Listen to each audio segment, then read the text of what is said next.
Kenji, ¿por qué tan callada, Kenji?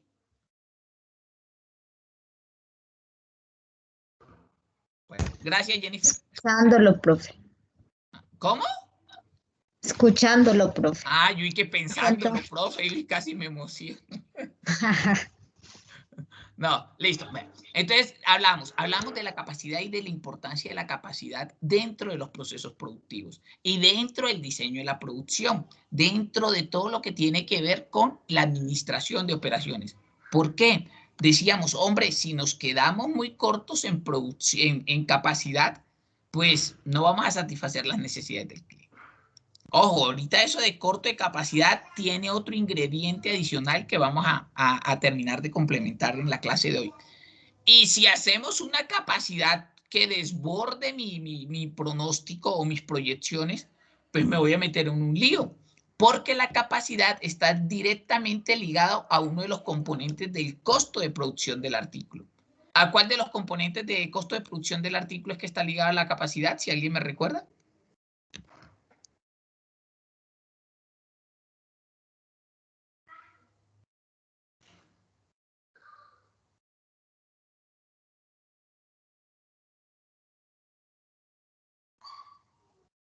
Buenas noches, profe.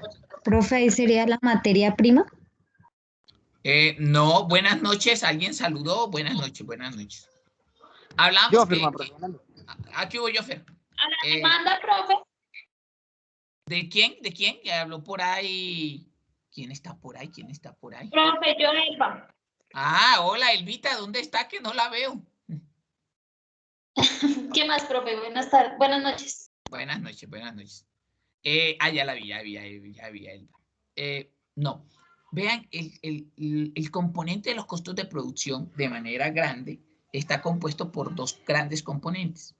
Los costos variables y los costos fijos, ¿cierto? Y decíamos que si nosotros tenemos una capacidad demasiado grande que supere nuestras proyecciones o las demandas que vamos a suplir, pues esa capacidad que me va a sobrar va a impactar uno de esos costos. ¿Cuál de esos costos va a impactar? De acuerdo a lo que hablábamos en la clase pasada.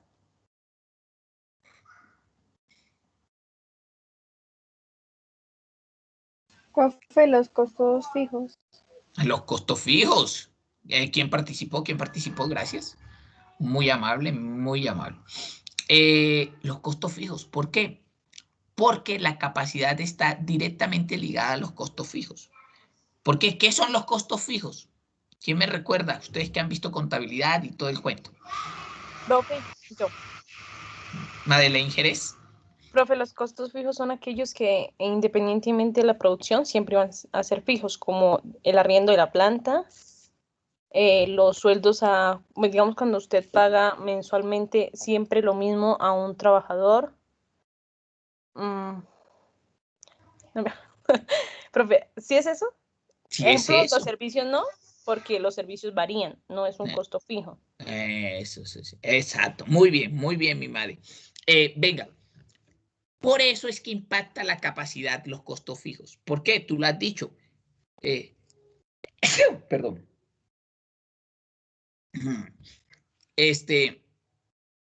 Si yo hago una planta en un lote de 1000 metros cuadrados y hago un edificio ahí para poner mis máquinas y pues esa capacidad es muy grande para lo que estoy vendiendo, pues yo tengo que pagar el impuesto si el lote es mío, el impuesto de lotes, todo lo que tiene que ver con el área de construcción, la depreciación de las máquinas. Entre más grande sea la construcción, tengo que meterle seguridad privada, más cámaras, de pronto no un solo guarda, sino dos. Entonces, por eso es que el tamaño de la capacidad me impacta mi costo de producción. Y si yo tengo una producción demasiado grande o una capacidad de producción demasiado grande, pero las necesidades o la demanda que yo estoy abarcando es más pequeña, pues mis costos de producción se van a ver afectados por la capacidad tan desmedida que yo realicé. Entonces, por eso siempre que vayamos a construir o que vayamos a tener nuestra empresa y nuestra planta, Debemos saber con base en qué vamos a construir nuestra planta, que no sea por capricho.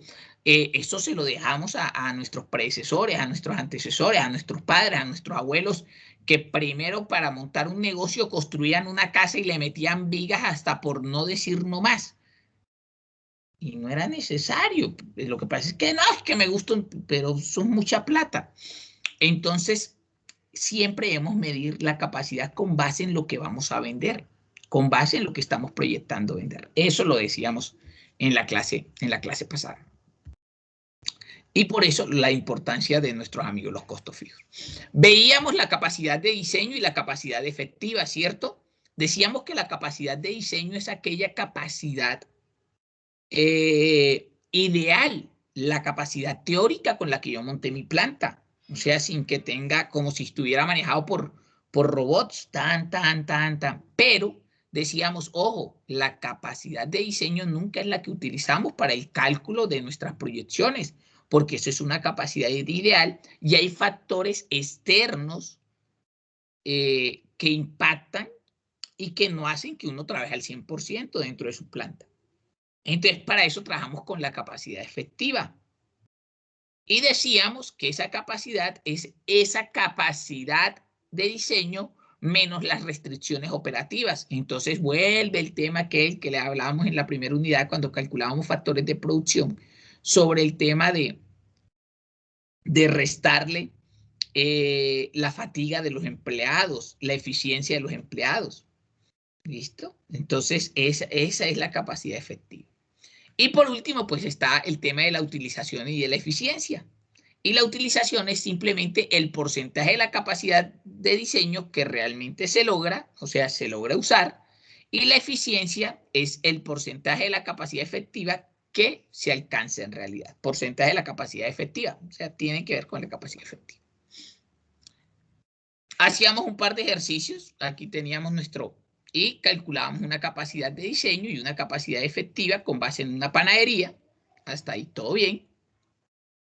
Pero también hablamos de la producción real o esperada. ¿Y qué es eso de la producción real o esperada? La producción esperada se le denomina también capacidad tasada con el conocimiento de la capacidad efectiva y la eficiencia. Y podemos con base en esta encontrar la producción esperada en una instalación. Y la producción real o esperada no es otra cosa que la capacidad efectiva por la eficiencia. Nuestra capacidad efectiva por el porcentaje de eficiencia me va a dar la producción real que yo estoy obteniendo en mi planta de producción.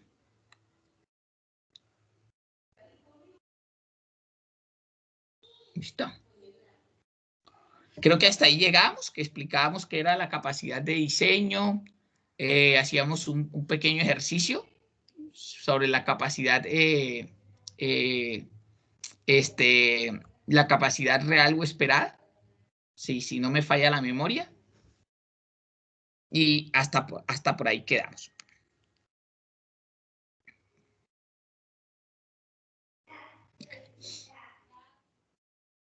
Hoy vamos a comenzar a hablar de capacidad y estrategia. ¿Qué tiene que ver la estrategia con la capacidad?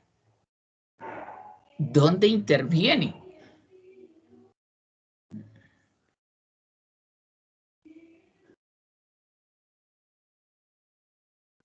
Entonces, tenemos que tener muy claro, muchachos, que las utilidades sostenidas provienen de la construcción de una ventaja competitiva, no solo de un buen rendimiento financiero, sino de un proceso específico. ¿Okay? Entonces, cuando vamos a crear o cuando vamos a montar nuestra empresa y vamos a calcular la capacidad de la empresa, tenemos que ver que esas capacidades son ¿qué? Son dinero que vamos a invertir. Y debemos hacernos unas preguntas cuando vamos a construir una capacidad instalada o vamos a montar nuestra empresa y determinar el tamaño de nuestra empresa. Entonces, si vamos a incrementar la capacidad, porque muchas veces ya tenemos nuestra empresa constituida y lo que vamos a hacer es aumentar nuestra capacidad.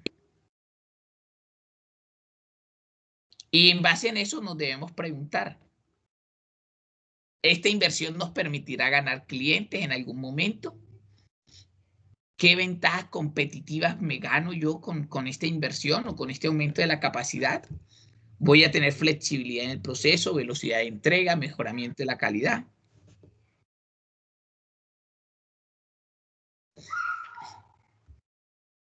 Esperen para regalarle el link a la persona que le está solicitando.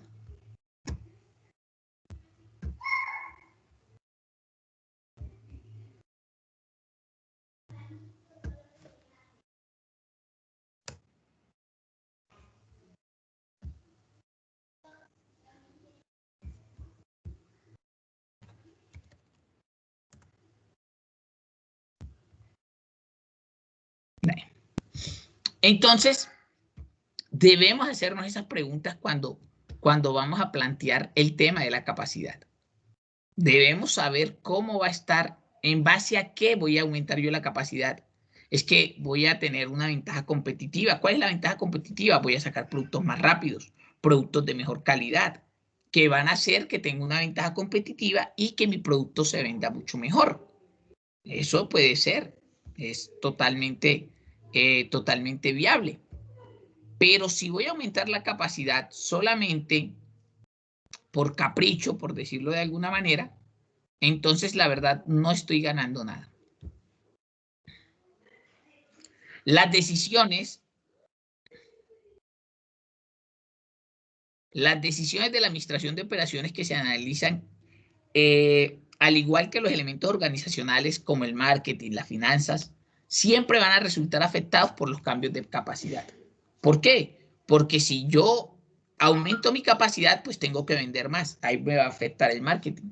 Me va a afectar las finanzas porque me va a afectar los costos de producción. Además, me va a afectar los flujos de caja, me va a afectar todo el tema de los indicadores financieros. ¿Por qué? Porque pues tengo que sacar plata para pagar la inversión que hice para aumentar la capacidad.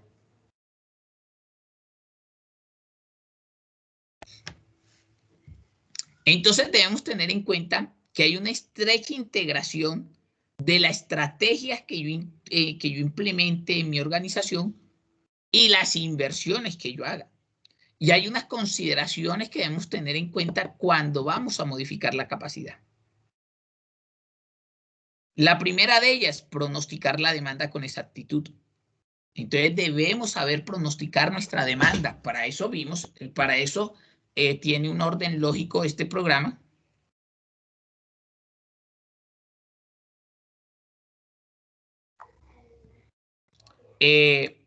Y en ese orden lógico, pues debemos calcular los pronósticos. Deben estar bien definidos los pronósticos con los que vamos a calcular nuestra demanda.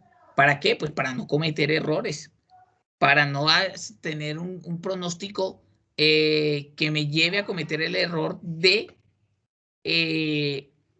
hacer una inversión que me va a aumentar mi capacidad y que al fin no la voy a llenar. Entonces esa es la primera consideración. La segunda consideración que debemos tener en cuenta es entender la tecnología y los incrementos en la capacidad. ¿A qué nos referimos con esto? Hombre, yo no puedo, porque salió una máquina nueva que me hace, vamos al ejemplo de los panecillos de la que estábamos hablando. Yo no puedo, porque salió una máquina nueva que ahora ya no saca 100 panecillos por hora, sino 1000 panecillos por hora, pues meterme de cabeza loca y aumentar la capacidad.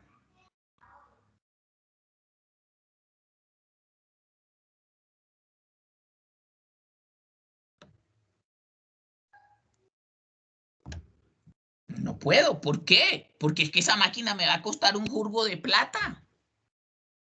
Y si yo solamente vendo 5000 panes al día, pues ¿para qué voy a comprar una máquina que me saca 2000 panes por hora? O sea, a veces uno se deja llevar. Entonces debemos entender la tecnología y los incrementos. También debemos saber que las decisiones sobre tecnología pueden apoyarse en el análisis de costos. Ah, vas a comprar una máquina que saca más panes. Pues miren a ver en cuánto tiempo hacen el retorno de la inversión de su producto. Los recursos humanos necesarios. Ah, no, es que con esta máquina ya no necesito 4 empleados, por decir alguna locura. O en los temas de calidad y confiabilidad.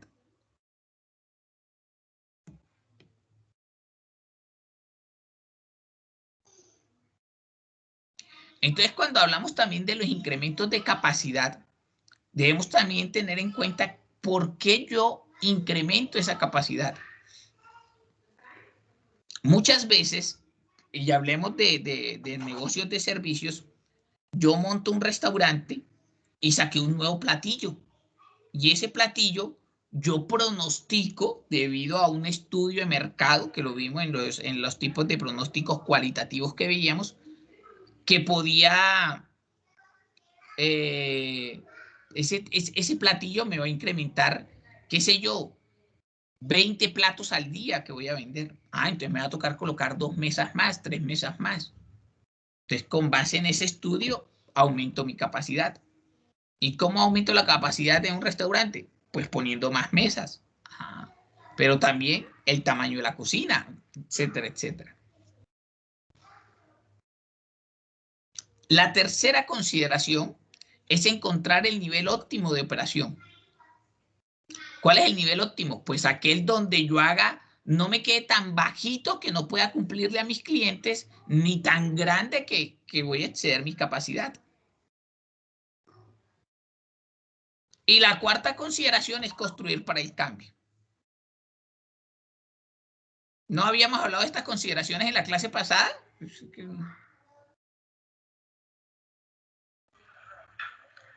yo lo decía era por el paro. ¿No? Niñas, niños. Creo que no, profe. Ah, bueno. Bueno.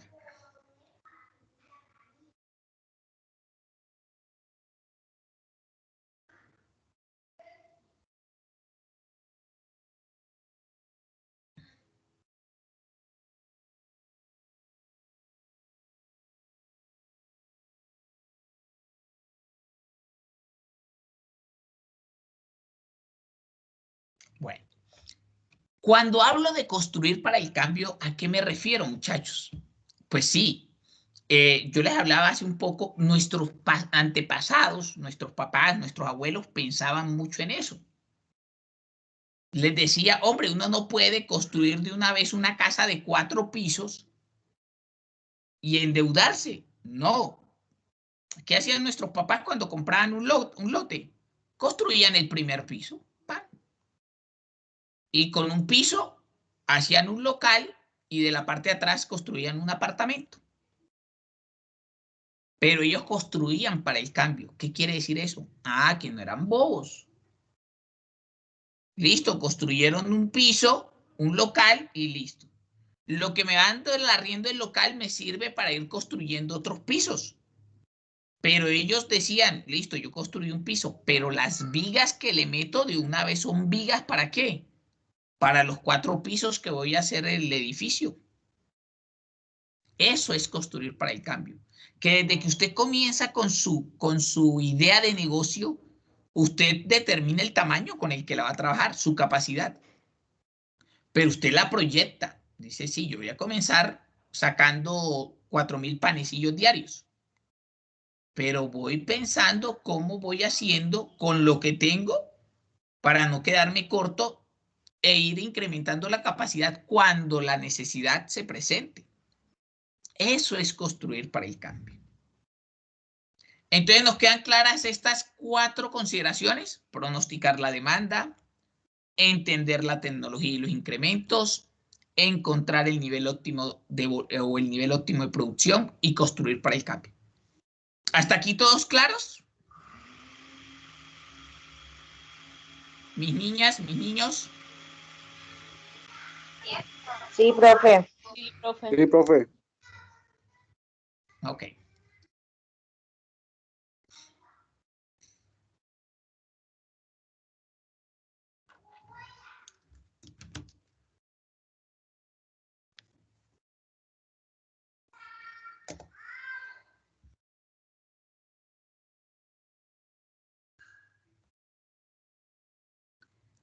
debemos saber cómo manejamos la demanda. Ustedes me dirán, ¿pero por qué? Claro. Muchas veces, aún teniendo un buen pronóstico, ¿cierto? Hice un buen pronóstico y construí mis instalaciones o construí mi empresa de acuerdo a ese pronóstico, puede haber una correspondencia deficiente. ¿Qué quiere decir eso? Que la demanda real y la capacidad no concuerden. ¿Por qué puede pasar esto? Usted construyó un muy buen pronóstico. Usted en diciembre del 2019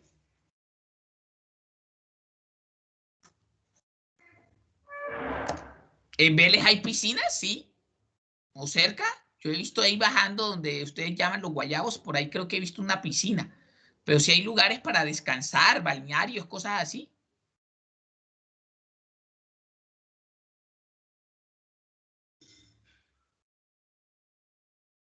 ¿No saben? ¿No responden? ¿Están en el balneario?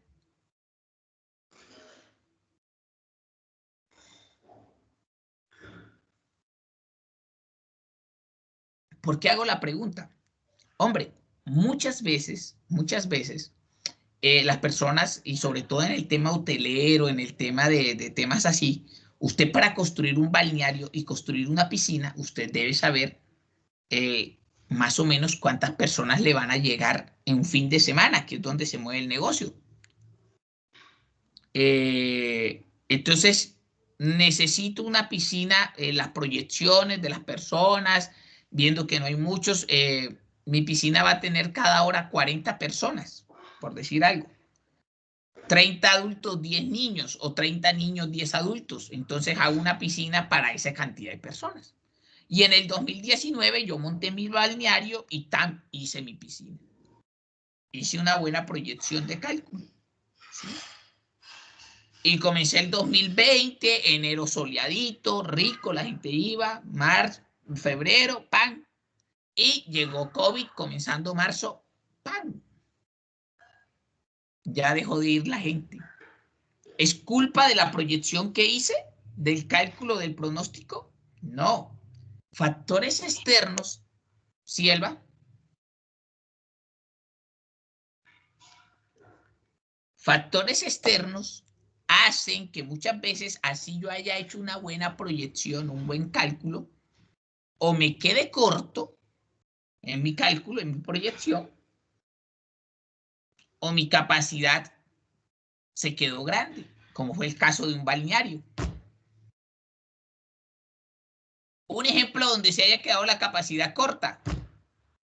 Tengo mi empresa que sacaba tapabocas en el año 2019, de esos quirúrgicos, y me compraban, voy a decir algo, los hospitales de Barbosa, Moniquirá y Vélez. ¿Listo? Fuente Nacional, todos los cercanos.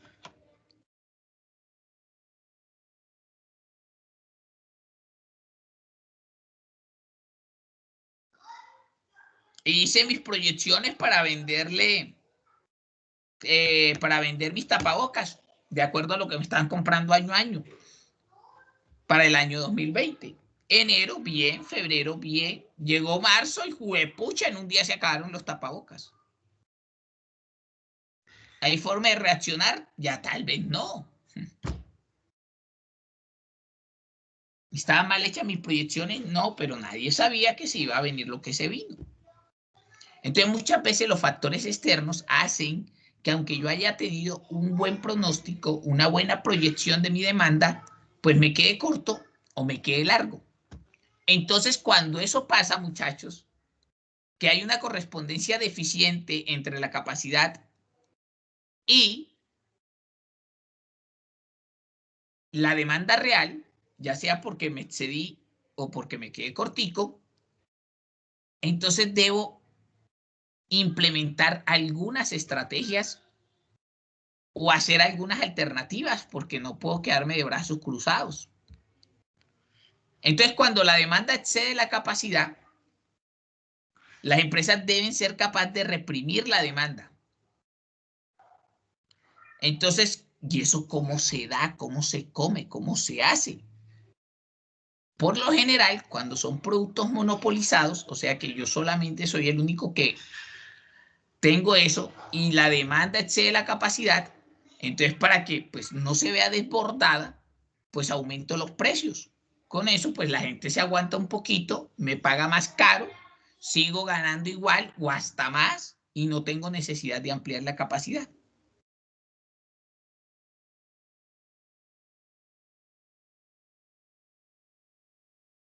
Cuando la demanda excede la capacidad, ¿qué puede hacer también? Programos tiempos de entrega más largos. Le digo, sí señor, yo le puedo entregar esos tapabocas, pero dentro de 4 meses.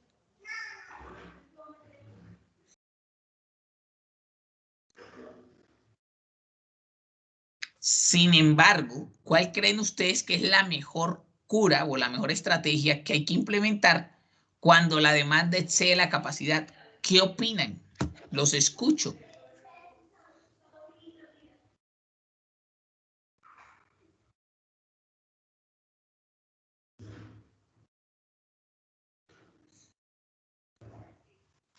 Profe, opino que subirle el precio. Subir el precio. ¿Quién habló? ¿Arnulfo? Sí, señor. Ok. Listo. Esa es una, ¿no? Pero esa, como les decía ahorita, solamente es buena cuando mi producto es monopolizable. O sea, cuando soy el único que lo vende. Porque cuando los otros lo venden al mismo precio y yo lo subo, pues todo el mundo se va para los otros y ahí sí me quedo sin el pan y sin el queso. La mejor forma o la mejor manera de combatir o de enfrentar una escasez o una falta de capacidad frente a una demanda grande, pues a largo plazo,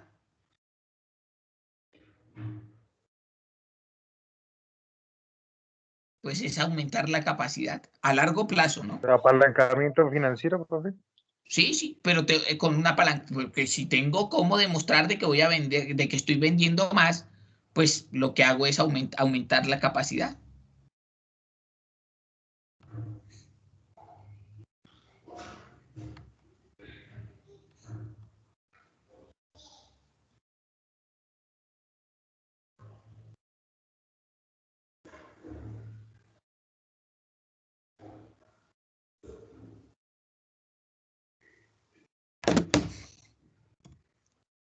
¿Y qué pasa cuando es lo contrario? Cuando es la capacidad la que excede la demanda, ahí es un poco más compleja la cosa.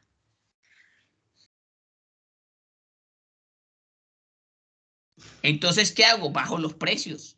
¿Para qué? Para que la gente me compre más.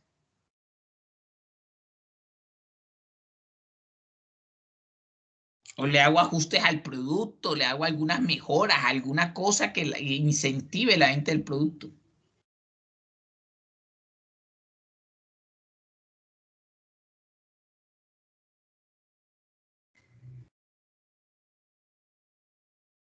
Entonces, lo que me toca muchas veces, inclusive la peor, cuando la capacidad excede la demanda, porque pierdo más con la planta abierta que con la planta cerrada. Entonces, muchas veces la peor decisión es terminar cerrando la planta.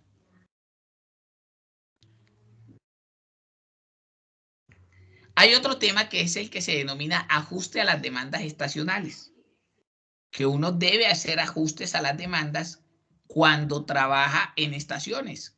¿Y cuáles son esos ajustes? Lo veíamos cuando hablamos de los pronósticos estacionales y decíamos, yo tengo una empresa de hacer arbolitos de Navidad, pues no me voy a poner a hacer los arbolitos de Navidad en octubre, porque pues se va a desbordar mi capacidad.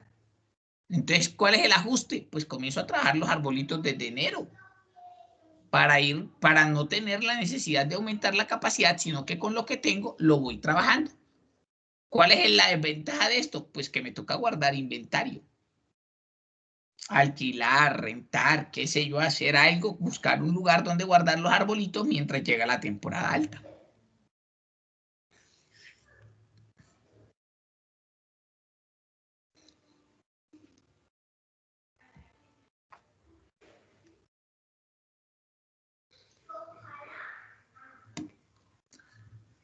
Aquí les dejo para que lean un par de ejemplos del manejo de la demanda. Uno, cuando la demanda o la capacidad es insuficiente, lo que hizo una empresa que se llama Daleri Menti. Y otro, cuando ocurre lo contrario, cuando me quedo con mucha capacidad. Y esto pasó, y es un caso crítico. Estos dos casos son casos reales para que lo lean. Son demasiada capacidad. General Motors y Ford tienen sus empresas o tienen sus ensambladoras en una ciudad que se llama Detroit.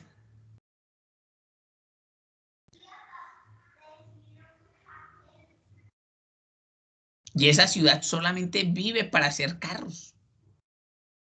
Pero ¿qué ocurrió? Comenzaron a llegar carros japoneses. Algunas marcas comenzaron a fabricar o hicieron maquilas de automóviles en México que salía más barato por la mano de obra. Comenzaron a llegar ya carros de gama alta de BMW, Mercedes, Volkswagen, Jaguar a Estados Unidos a precios más asequibles. Entonces, las plantas de General Motors, que es lo que nosotros conocemos vulgarmente como Chevrolet, y las plantas de Ford en Detroit, teniendo en cuenta toda esa cantidad de automóviles que estaban llegando de otras partes del mundo, pues su capacidad se quedó grande, porque ya no estaban vendiendo la misma cantidad de automóviles.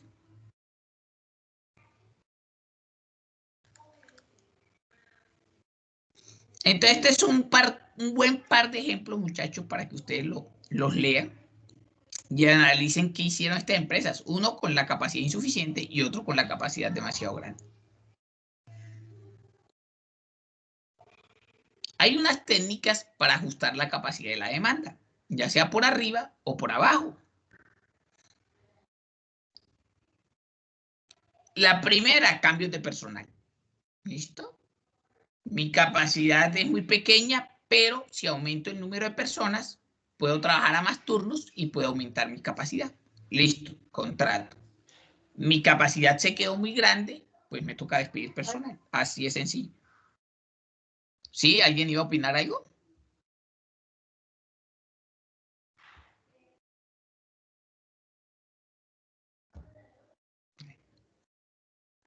La segunda táctica, ajustes de los equipos. Pues puedo comprar maquinaria adicional si mi capacidad se quedó corta, o puedo vender maquinaria si mi capacidad se quedó grande. El tercero, mejorar los procesos para aumentar la producción. Muchas veces, para aumentar la capacidad, muchachos. Oigan, de los que están aquí, ¿quiénes estuvieron en la charla anoche? Profe, teníamos parcial. Oigan, ustedes que son de producción, ¿no estuvieron en la charla anoche? Gracias, Elba. Profe, tuvimos de parcial hasta las 9 de la noche. No, si tenían clases los comprendo, pero es que era un compromiso institucional. Se suponía que todos los profesores tenían que dejar, porque era una conferencia organizada por la sede. Se suponía que todos los profesores tenían que darles acceso a ustedes a las charlas. Profe, lo que pasa es que ese parcial ya lo habíamos pospuesto varias veces y tenemos clase cada 8 días, entonces no teníamos forma de reprogramarlo. Ok, listo, Elvita. Bueno, pero ¿por qué les hacía la pregunta? Sin el ánimo de controvertir.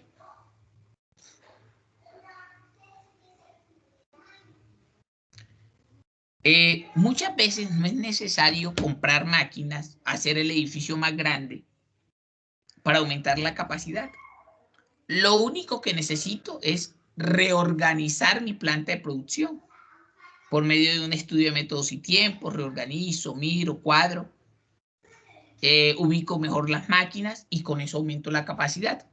¿Por qué les hablo de la charla de anoche? Porque el señor que nos regaló la charla de anoche es un señor que ha implementado sistemas Lean de manufactura, que una de esas técnicas es lo que se llama células de trabajo, que es organizar de una forma adecuada la maquinaria para que todo esté más cerca y yo pueda ser más productivo.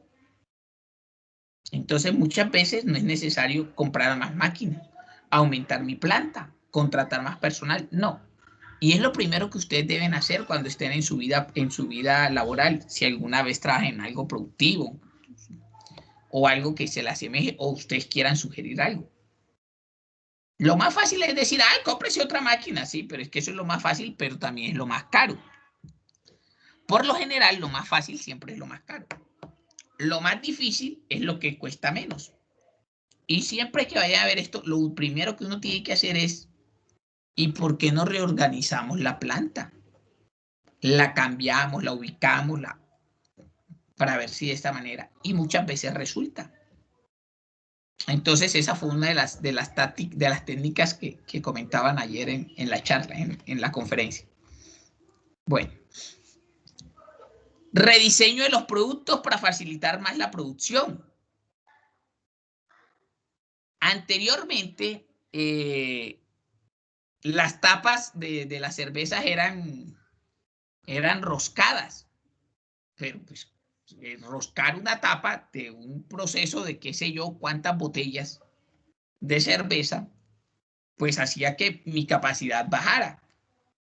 Cuando comenzaron a meterle tapas a presión, que solamente es a presión meterle la checa, como decimos en la costa, aquí creo que le dicen tapa, la checa, pues ese simple cambio de quitar una tapa roscada y meter una tapa a presión, pues aumenta la capacidad. Eso es un rediseño de producto. En este caso, un rediseño del empaque del producto. Otra táctica es el aumento de la flexibilidad del proceso. ¿Qué quiere decir eso? Me adapto. Hago mi proceso más flexible. No lo hago que traje 24 horas al día, sino 4 horas, 6 horas, 8 horas, dependiendo de la capacidad. Y la última táctica, y vean lo que está de última, es el cierre de las instalaciones.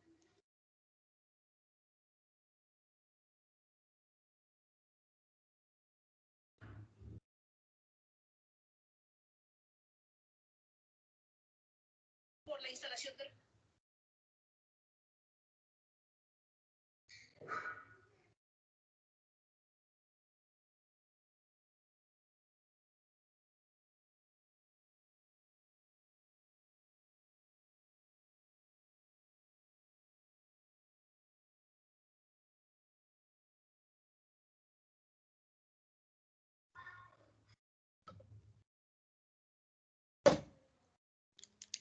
Hay un manejo especial que se le debe dar a la demanda o a la capacidad en el sector de los servicios.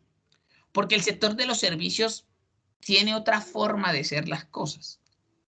Entonces, ¿qué me determina a mí la capacidad en el sector de los servicios? Por lo general, la capacidad de personas que atiendo.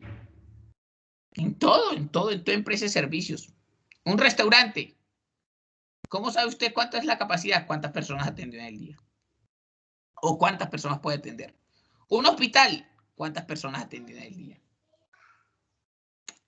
Otra empresa de servicios, como ejemplo, una peluquería. Entonces, la capacidad está determinada por el número de personas que yo puedo atender.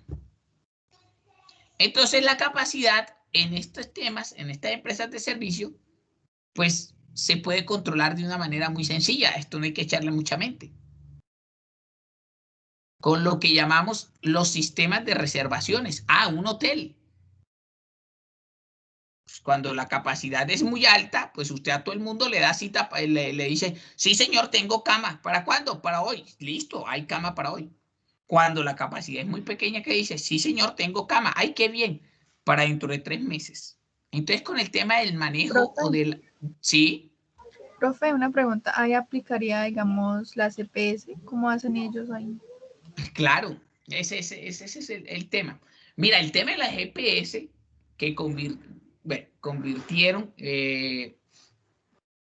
la salud siempre ha sido un negocio, pero con el tema de las GPS, que son empresas privadas, pues lo tecnificaron más.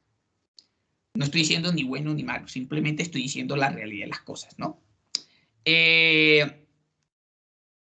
Las EPS cogen al médico. Yo no sé, es que ustedes todos han ido a EPS toda la vida, ¿cierto? Son jóvenes que creo que no deben pasar de los 20 y algo de años. Pero anteriormente uno iba al médico cuando a uno le tocaba pagar toda la cita. O sea, así como el tema de la salud en Colombia, podemos decir de todo, pero todo el mundo en Colombia tiene acceso a la salud. Buena, mala, regular, no sé, pero todo el mundo tiene acceso a la salud. Antes no era así. Antes solamente tenía acceso a la salud el que tenía plata para pagar una consulta. Así literal es la cosa. Pero le estoy hablando hace mucho tiempo, ¿no? Estoy hablándoles cuando yo era un niño.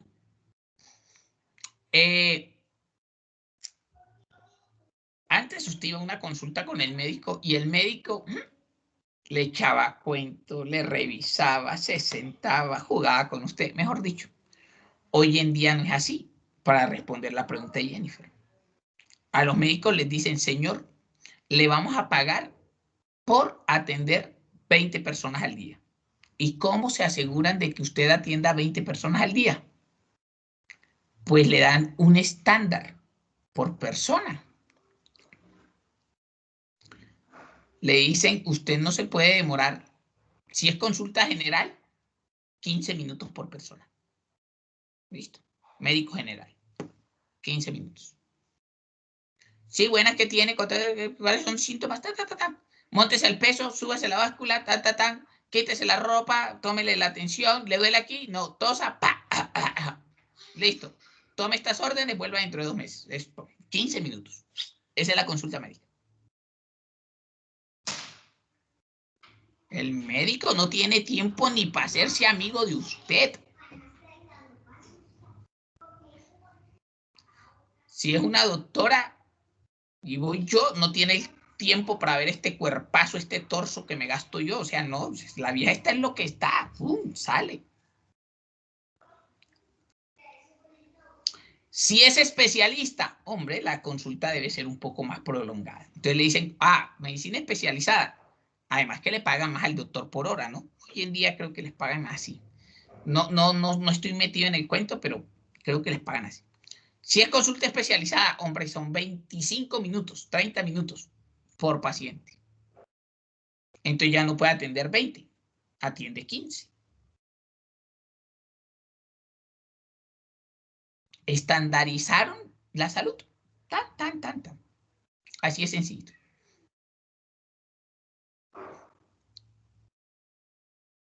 Por eso, muchachos, no esperen a enfermarse.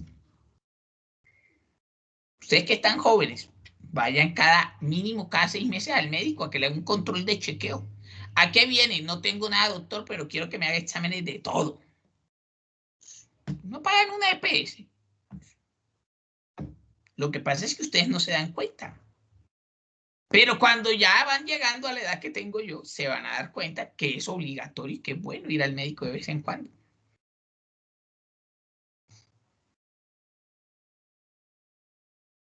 ¿Listo? Entonces, para responder tu pregunta, Jennifer, estandarizaron. Ellos estandarizaron y saben cuántas personas van a atender por día. ¿Por qué crees que lo multan a uno cuando uno no va a una cita? Porque al médico le pagan así usted no vaya. O sea, él dijo, ay, qué pena. Es como si, por decirles algo, ustedes no se conectaron a la clase. Se cayó el internet en todo Vélez. Se fue la luz. Pues yo no tengo culpa. Yo estuve pendiente y nadie se conectó. A mí me tienen que pagar. O sea, yo estaba disponible. Lo mismo ocurre. Por eso multan a las personas cuando no van a una cita y no la cancelaron. ¿Por qué? Porque al médico de todos modos le tienen que pagar la consulta. Entonces, ese es el tema con la salud. Y así ocurre. Entonces, esas empresas de servicios se manejan por agendamiento. ¿Listo? Manejan la demanda, agendan por sistemas de reservaciones o sistemas de citas controlan la demanda si es muy alta y controlan la demanda si es muy baja.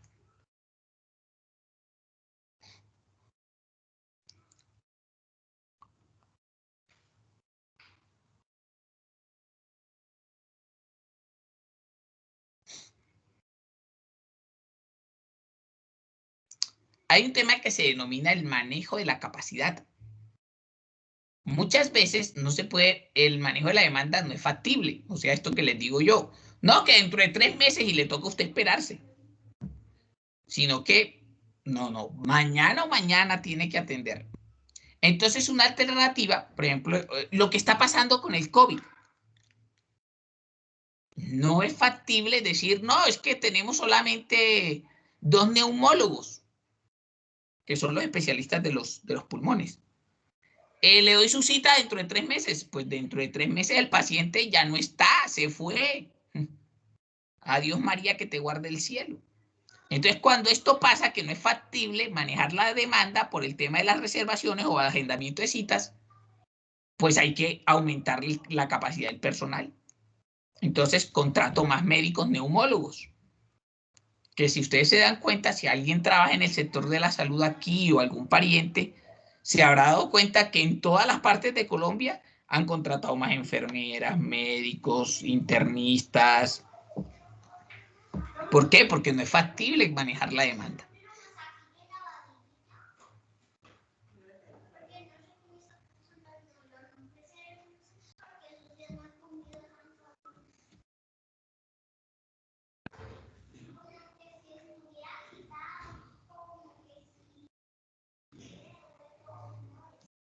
Y aquí entramos a un tema que denominamos planeación de la capacidad. ¿Qué es esa vaina? Recuerdan que dijimos en la primera clase de esta nueva unidad que uno planea la capacidad a largo, mediano y corto plazo. Que a largo plazo más de 18 meses, que a mediano plazo entre 3 y 12 meses, que a corto plazo menos de 3 meses.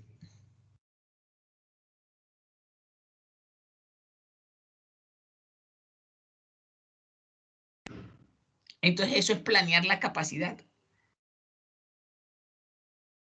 Entonces cuando yo puedo calcular mi demanda con pronósticos a un grado razonable, a un grado de precisión bien fiable, la definición de los requerimientos de capacidad puede resultar sencilla. O sea, es una demanda periódica, no tiene muchas alteraciones, hago un promedio móvil simple y con eso me defiendo y tengo la capacidad para eso, vivo feliz.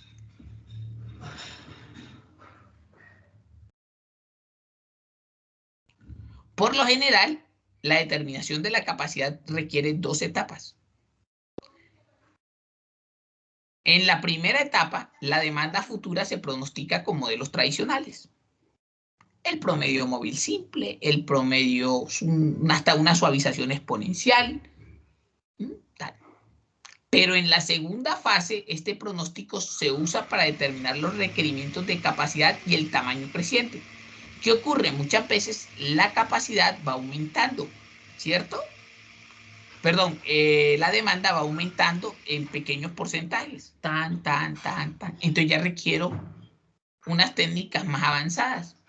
Y cuando yo tengo pequeñas variaciones en los requerimientos de la demanda y el tamaño es creciente, con una adición de la capacidad constante, ¿qué método debo utilizar, muchachos? De los que vimos.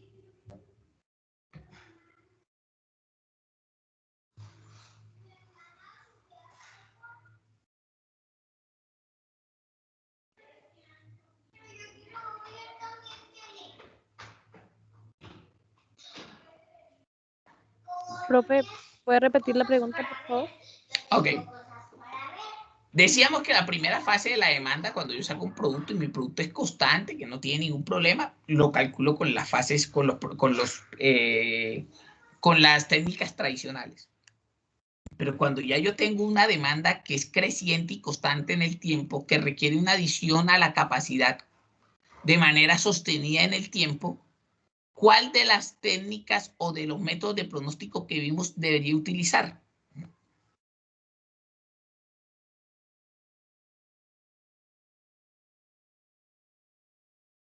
Los que vimos en las últimas clases, profe. Ajá, ¿y cuál es ese? Mm.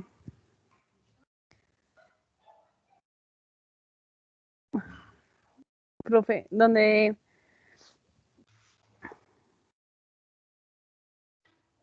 no sé, se me fue. Se me fue, profe. Se le fue. Muchachos, la suavización exponencial con tendencia. La tendencia es incremento constante en el tiempo de mi demanda.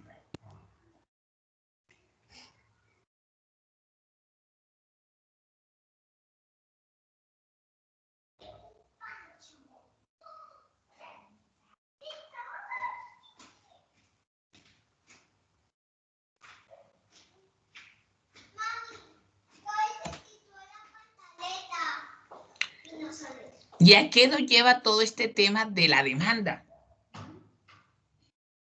¿A qué nos lleva todo este tema de la capacidad? Pues al análisis del punto de equilibrio.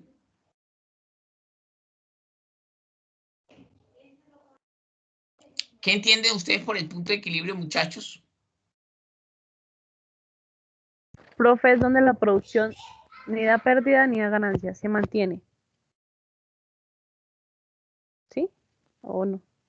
Ay, yo no sé, yo estoy preguntando. Profe, pues de que yo me acuerde, lo que vimos, eso lo vimos en los primeros semestres, ese es punto de equilibrio, es cuando la producción ni da pérdidas ni tampoco da como las ganancias así, o sea, es cuando la empresa está top, está ahí.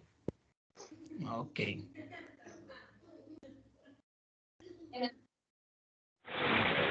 ¿Quién iba a comentar algo más, además de lo que comentó Madeline?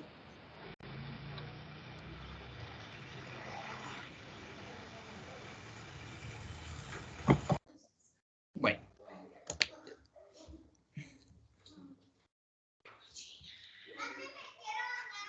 A la 1, a las 2, a las 3. Pues sí, básicamente es lo que dijo Madeleine. El punto de equilibrio es aquel punto donde tanto en dinero como en unidades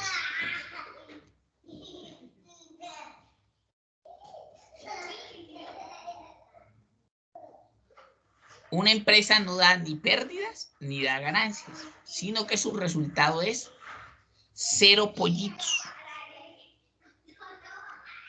Con base en esto les hago una pregunta. Bueno, ¿todos tienen claro lo que es el concepto de punto de equilibrio? Es aquel lugar contable, porque eso es contable, donde una empresa, tanto en unidades como en pesos, en el caso colombiano, no da ni pérdidas ni da ganancias, sino que los ingresos son igual a los costos de producción. O sea, cerito, pollito da la resta de tanto de los ingresos como de los costos de producción. Con base en esto, la capacidad de una empresa debe estar por debajo o por encima o igual al punto de equilibrio. Sí, no, bueno, por debajo, por arriba o igual. ¿Y por qué?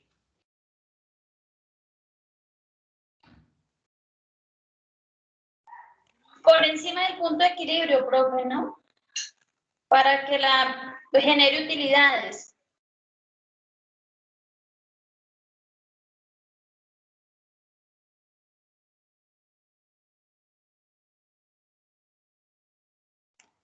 ¿Qué creen Profe, ustedes, señora? cuando uno hace la división, si le da 0, usted está en punto de equilibrio.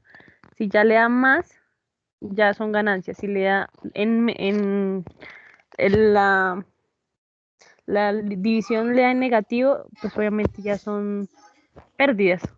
Usted todavía está en pérdida. Entonces, La capacidad de estar por arriba, por debajo o igual al punto de equilibrio, Madeleine.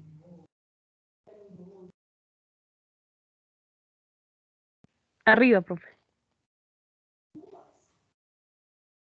Bueno. Pues la capacidad debe estar por arriba porque doña Elbanair Parra Díaz tenía toda la razón. Para que dé utilidades, pues la capacidad debe estar por encima del punto de equilibrio. ¿Listo? Muy bien, Elvita. Por encima. Entonces, las compañías siempre deben operar por arriba de este nivel para lograr rentabilidad. El análisis del punto de equilibrio requiere una estimación de los costos fijos y de los costos variables. Usted ya por allá Madeleine nos dijo hace un buen rato que eran costos fijos. ¿Qué son costos variables?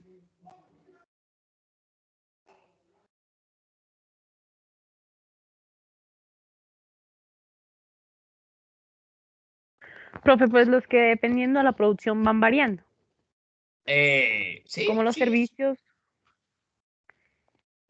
como los IF, materia prima.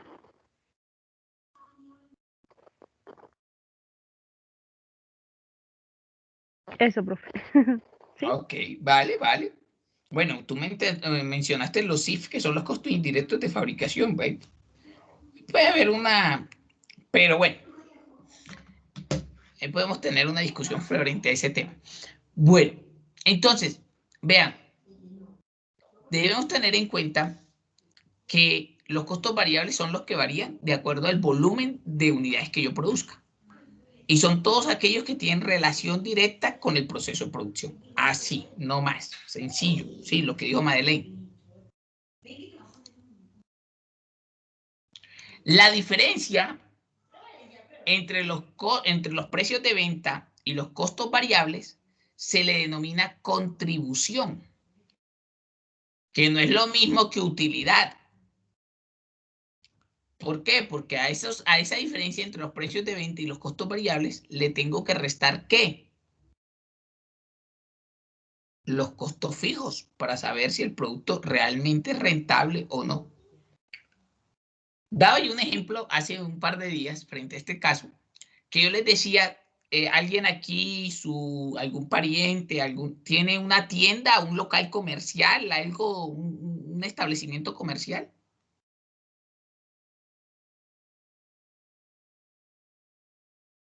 Una panadería, una papelería, venta de ropa, ¿no? Sí, profe. ¿Qué? Calculadora. Ok. Vean, cuando uno tiene un local comercial, ya sea panadería, papelería, alguno de estos, usted le llegan los productos o produce los productos y usted le coloca una utilidad. Usted dice, le voy a ganar el 20%, le voy a ganar el 30%. Esa no es la utilidad, esa es la contribución, porque usted al precio del producto, que es el costo variable, le está sumando un porcentaje de la venta, a un porcentaje para venderlo. Pero eso no es lo que usted le va a ganar, porque a eso que usted le está sumando le toca restar ¿qué? El arriendo del local, el salario suyo, el salario de sus empleados, los servicios públicos. Cuando reste todo eso, eso sí va a ser la utilidad. Pero cuando usted solamente coge, por decir algo, usted tiene una venta de zapatos y le llegó un par de zapatos Adidas en 250,000 y usted le gana el 20%, usted dice, yo lo pongo a vender a 300,000 pesos el par. Usted dice, esa es mi utilidad. No, señor, esa es su contribución. Porque usted a ese 20% no le ha descontado el local, su salario, los servicios públicos. Entonces, ese es un tema que ocurre mucho, un tema que pasa mucho en el tema comercial, que se supone que lo que le estamos ganando al producto es la utilidad y no, no es la utilidad, es la contribución. Entonces aquí tenemos que yo aquí, a mí nunca me ha gustado, ni no le veo mucho la gracia, entre otras cosas, a explicar gráficamente el análisis del punto de equilibrio. Tenemos unos costos fijos que, independiente de la cantidad de unidades que produzca, van a ser fijos. Por eso son una línea horizontal. Y tenemos unos costos variables, que esos sí son inclinados. ¿Por qué? Porque dependiendo de la cantidad que produzca y del costo por unidad de cada uno de esos productos, pues se me va moviendo mi costo variable. Ese lugar donde los costos variables se cruzan con los ingresos es a lo que llamo punto de equilibrio.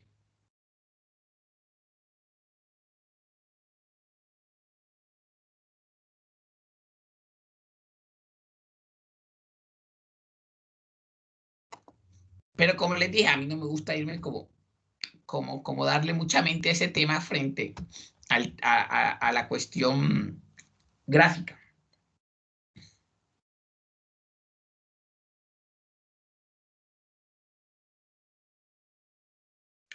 En cambio, me gusta más explicarlo algebraicamente, con las fórmulas.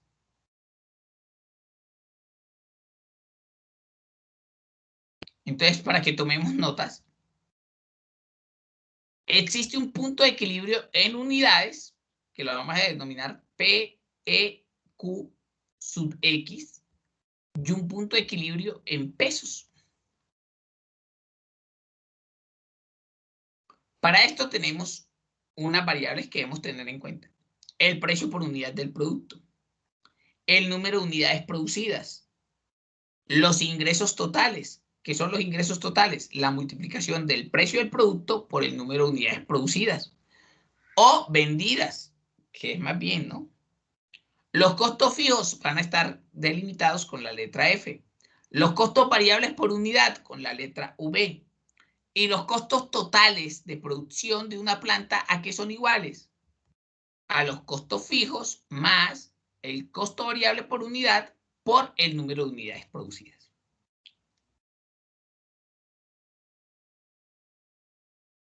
Profe, Entonces, ¿su merced está compartiendo pantalla? pues yo diría que sí, pero No, si ustedes profe. me hablan así al unísono, yo digo que no, ¿no? No. Ya. Qué pena, pensé que estaba compartiendo pantalla. Es que a veces cuando pongo la presentación y disminuyo la presentación, como que se sale la... Ahí está. Entonces les decía, los ingresos totales es el ingreso, es el precio de venta por el número de unidades. Los costos fijos, los costos variables y los costos totales. El punto de equilibrio ocurre cuando, ¿qué? Cuando los ingresos totales son iguales a los costos totales. O sea que mi precio de venta por el número de unidades es igual a mis costos fijos más mis costos variables por el número de unidades.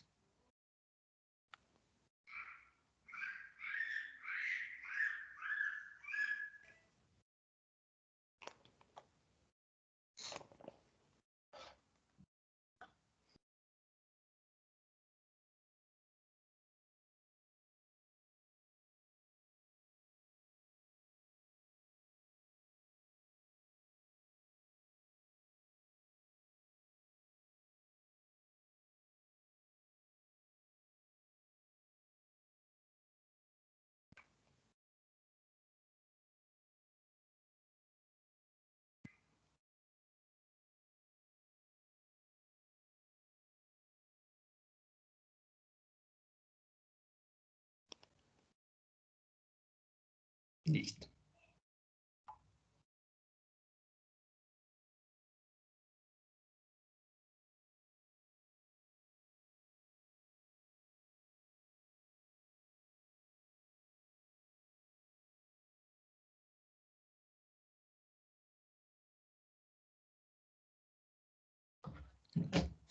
Entonces, el punto de equilibrio en unidades va a ser igual al costo fijo sobre el precio de venta menos los costos variables.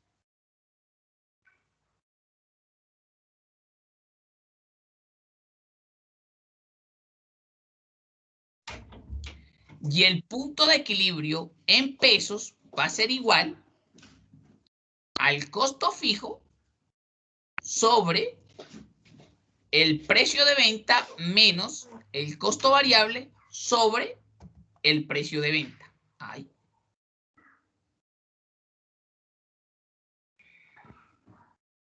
Dicho de otra manera, el punto de equilibrio en pesos va a ser igual al costo fijo sobre 1 menos el costo variable sobre Mami, esto no encontré el precio de venta. por libras, tocó un kilo, más de 8.000, un kilo de grasa.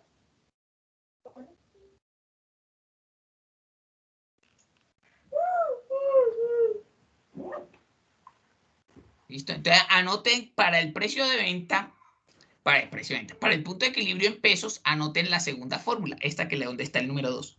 Costo fijo sobre 1 menos el costo variable sobre el precio de venta.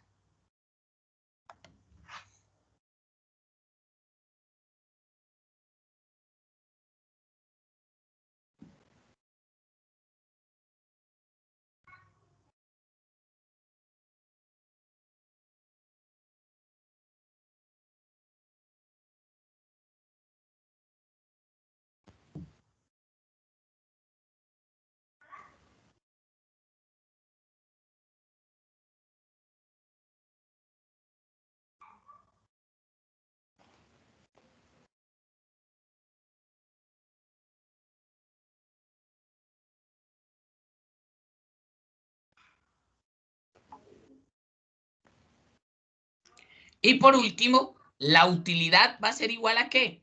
A los ingresos totales menos los costos totales. ¿Okay?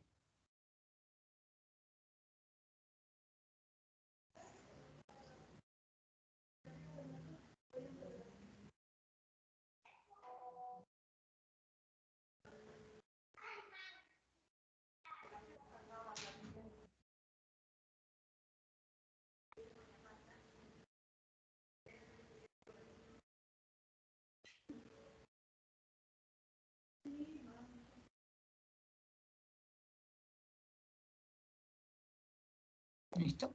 Entonces estas son las 3 fórmulas que vamos a trabajar para el análisis del punto de equilibrio.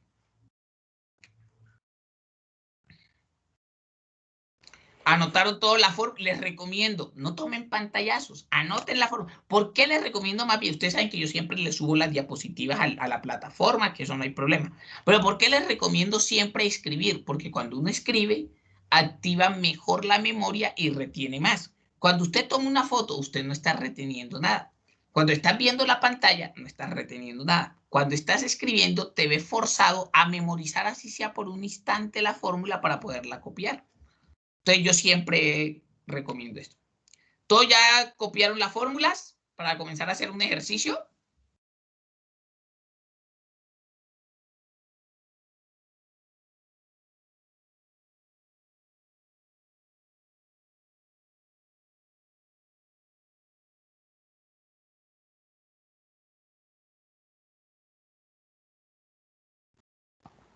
Sí, profe, pues yo ya.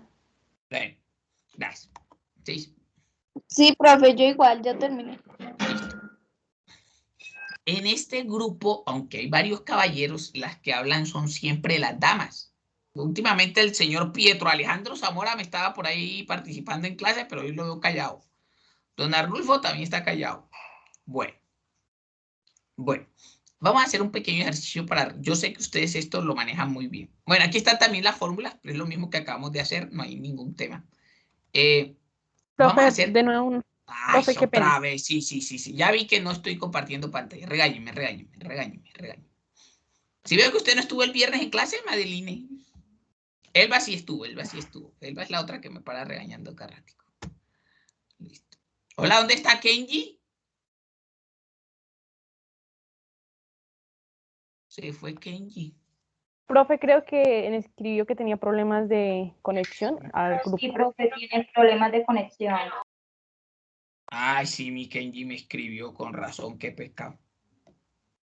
Sí, sí. Listo. Ok.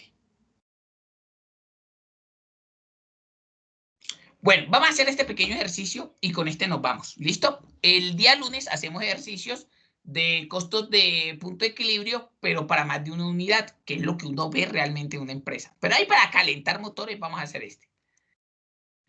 Voy a ampliar y dice, Stephen Inc. quiere determinar el volumen mínimo necesario en dólares y en unidades para lograr el punto de equilibrio de su nueva instalación.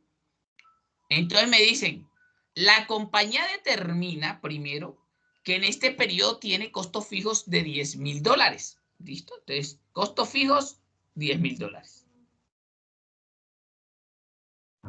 La mano de obra directa cuesta 1.50. El material o la materia prima cuesta 0.75 por unidad. La mano de obra también es por unidad. El precio de venta unitario es de $4.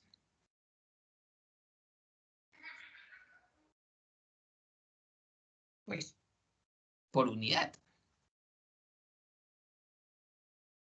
Calcule, porque eso es lo que está diciendo al inicio, el punto de equilibrio tanto en pesos como en unidades. A ver, ¿quién se gana una décima antes de irnos a descansar por el día de hoy? Bueno, yo tengo otra clase, y ustedes también.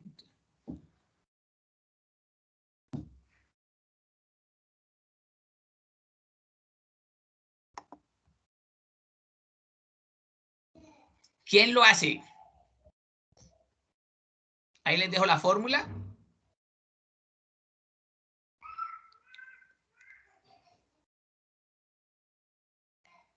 No, profe, la información porque la fórmula ya la copiamos. Ah, bueno, la información, perdón.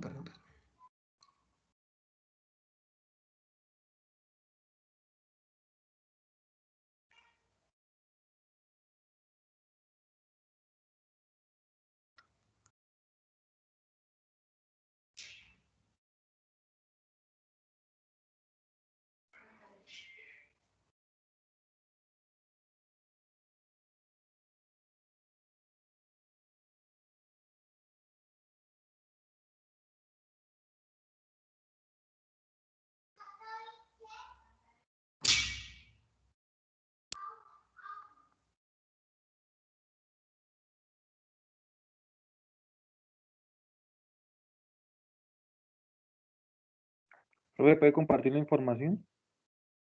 Ahí no le estoy compartiendo. No la veo. No, esta vaina se me está. Ya. Qué pena. Ahí está.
¿Alguien ya?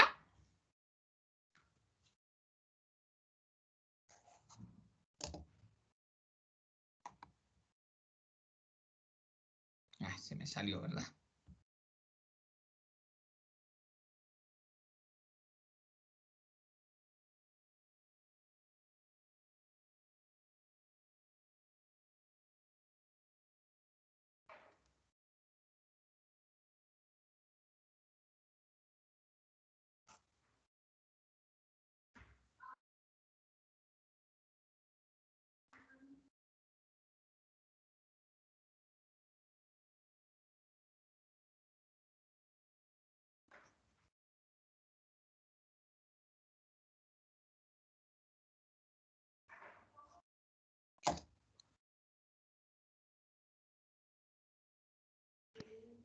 ¿Alguno?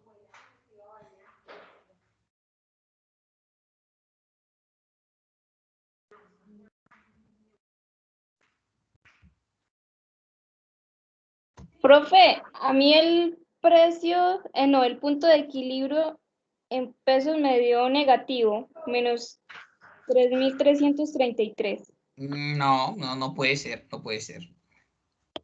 A mí me dio 1.333. 1333. ¿Quién dio 1333? Yo, Alejandro Zamora. Pietro. Sí, o sea, 10.000 sobre 4 menos 3.25. Bueno, vamos a ver. Vamos a ver. Entonces, datos. Costos fijos, ¿no? Lo primero. 10.000. Precio de venta. 4. Mano de obra por unidad. 1.5. 1.5. Y materia prima por unidad. 1.75. 1.75. ¿Qué no me dan? O sea, ¿qué no me dan explícitamente? Porque implícitamente sí me lo dan. Profe, los costos variables. Costos variables. Pero los costos variables son igual a ¿qué? A la todo. suma Mano de obra más materia del prima. material. Mano de obra más materia prima. Muy bien. Entonces, listo. 2.25. Entonces, punto de equilibrio en unidades. Igual. Costo fijo sobre el precio de venta. ¿Dónde está mi amigo el precio de venta? Tengo que abrir paréntesis porque si no me va a dividir sobre 4 y no me va a hacer la 4 menos el costo variable. 2.25. Cierro paréntesis. Ay, ¿qué pasó aquí? Ah, huepucha. 5.714.28 unidades tengo que fabricar. Profe, Sí. perdón, ¿5.000 qué? 700. Ah, no está, ahí no están viendo el. No, profe. No, hoy sí ha sido el día de que me ama Maguayo. Perdón.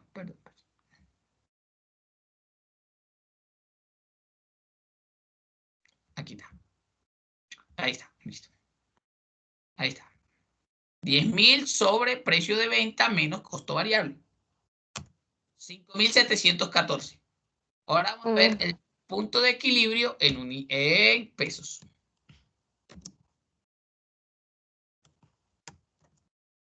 Costo fijo sobre. Profe, Señor. en materia prima es 1.75, no 0.75. Si no 1.5. estoy mal o anoté mal. Sí, señor. Sí, anotó mal. 1.75. Anotó mal, Pietro. Sí, 1.5. 75. Ah, ok. Estoy viendo aquí la diapositiva. Profe, ¿le puedo pedir un favor? Señora. ¿Me deja ver nuevamente la fórmula del anterior resultado? Sí, señorita. Entonces, espere y terminamos el punto de equilibrio en pesos. Entonces, costo fijo sobre, abro paréntesis porque si no me lo va a dividir solamente entre uno y el resto no me lo va a tener en cuenta. 1 menos el costo variable sobre el precio de venta. ¿Cierto? Cierro paréntesis. 22.857 pesos debo vender para tener el punto de equilibrio. Y 5.714 unidades. Ahí está la fórmula, querida Elba, para que la vean. Ah, sí, ahora sí me da. Gracias, profe. Bueno, y con este pequeño ejercicio terminamos por hoy. Nos vemos el lunes. Hacemos ejercicios de costos de equilibrio, otro de unidad para reforzar el concepto y otros de cuando son productos múltiples, que es el que más me importa, porque esto es sencillito. Ustedes, cosas más reales. Las empresas de bocadillos, ¿cuántos tipos de bocadillos fabrican? Muchos, no uno solo. Entonces, uno siempre mejor calcular puntos de equilibrio sobre múltiples productos. Muchachos, con esto dejamos hasta ahí. Dios los bendiga. Feliz noche. Nos vemos con el favor de Dios el lunes a la misma hora por el mismo canal. Dejo de grabar.